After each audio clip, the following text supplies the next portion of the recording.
ग्लानिर्भवति भारत अभ्युत्थानमधर्मस्य तदात्मानं सृजाम्यहम्।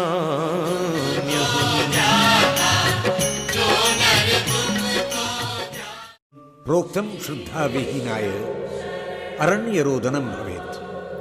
यदि शिष्य श्रद्धा विहीन है तो उसको शिष्य स्वीकार करके जीवन के रहस्यों का उद्घाटन करते हुए उपदेश देना बिल्कुल वैसा ही है जैसे वन में जाकर रुदन करना।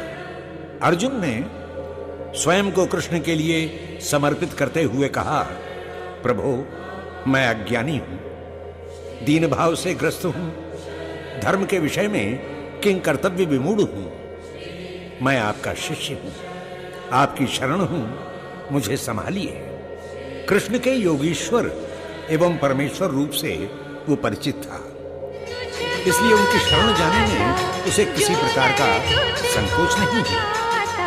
सद्गुरु ही पृथ्वी पर परमात्मा का प्रतिनिधि होता है, जो जीव जगत और ब्रह्म की ग्रंथि खोलकर शिष्य को तीनों तत्वों की विशेषता और उनके जुड़ने के रहस्य को शिष्य पर प्रकट कर देता है। गीता जगत गुरु कृष्ण के कमल मुख से प्रकट ज्ञानोपदेशों की गंगा है, जो युगों से संपूर्ण जगत को पवित्र कर रही है। अथ द्वितीय अध्याय। ओम जय गंगे माता, श्री जय गंगे माता, मैया जल निर्मल राता, शरण पड़े जो तेरी। ओम श्री परमात्मने नमः। ओम श्री परमात्मने नमः।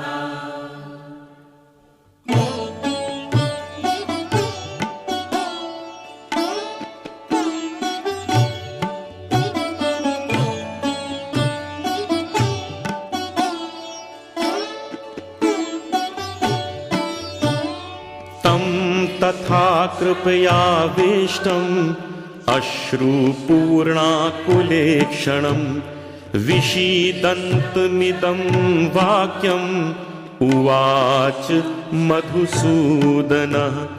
कुतस्त्वाकश्मलमिदं विषमे समुपस्थितम् अनार्जुष्टम् अस्वर्ग्यम् अकीर्तिकरमर्जुन। कृष्ण ने देखा अर्जुन के नेत्र आंसुओं से भरे हुए हैं, उसका मन करुण भाव से आपूरित है। उन्होंने कहा, हे अर्जुन, इस युद्ध भूमि में तुझ जैसे योद्धा का मोहग्रस्त होना आर्य आचरण के विपरीत है। इससे न तो तुझे स्वर्ग मिलेगा न ही यश। क्लैप्यमास्मगमः पार्थ नैतत्त्वयि उपपद्यते। क्षुद्रं हृदय दौर्बल्यं त्यक्तोत्तिष्ठ परन्तप। कथं भीष्ममहं संख्ये द्रोणं च मधुसूदन। इषुभिः प्रतियोत्सयामि पूजार्हा वरिसूदन। हे अर्जुन, इस प्रकार की क्लैव्यता तुझ जैसे योद्धा के अनुरूप नहीं है। हे शत्रु संहारक, हृदय की इस क्षुद्र निर्बलता को त्याग कर युद्ध के लिए खड़ा हो जा। विवशता बताता हुआ अर्जुन बोला, हे मधुसूदन, पितामह और गुरु द्रोण पर मैं कैसे बाण चला सकता हूं? वो तो मेरे संपूज्य हैं।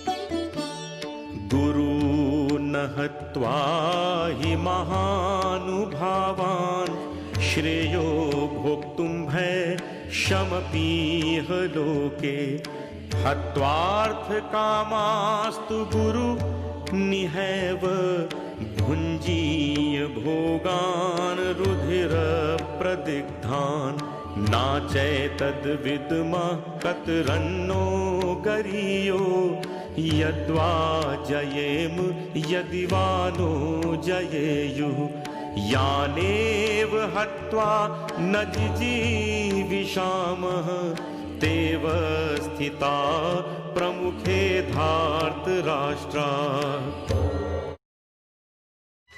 हे मधुसूदन, इन महानुभाव श्रेष्ठ गुरुजनों का संहार करने की अपेक्षा मैं इस लोक में भीख मांगकर जीवन यापन करना अधिक श्रेयस्कर समझता हूं।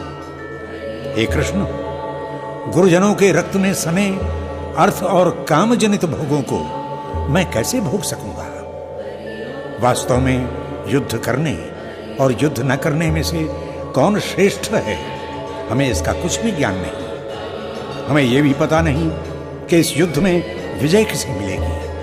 कैसी विडंबना है, जिनको मारकर हम जीना भी नहीं चाहते, वे ही धार्तराष्ट्र हमारे सम्मुख युद्ध के लिए खड़े हैं। कार्पण्य दोषोपहत स्वभाव पृच्छामि त्वां धर्म सम्मूढ़ चेता यच्छेयस्यान्निश्चितं ब्रूहि तन्मे शिष्यस्तेऽहं शाधि मां त्वां प्रपन्नम् नहि प्रपश्यामि ममापनुद्यात् यच्छोकमुच्छो क्षणमिन्द्रियाणाम् अवाप्य भूमा वसपत्नमिद्धं राज्यं सुराणामपि चाधिपत्यम्।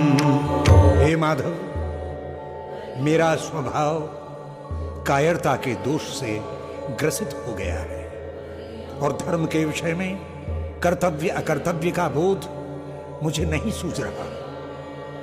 इसी कारण हे ऋषिकेश, मैं आपसे पूछ रहा हूं कि मेरा कल्याण कैसे और किन साधनों से संभव है। आप ही निश्चित करें। मैं आपका शिष्य हूं, आपकी शरण में हूं, मुझे आप संभालें।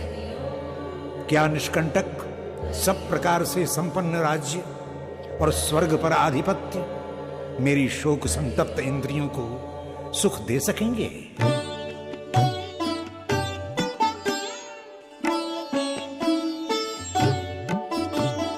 एवमुक्त्वा ऋषिकेशं गुडाकेशः परन्तप न योत्स्य इति गोविन्दम् उक्त्वा तु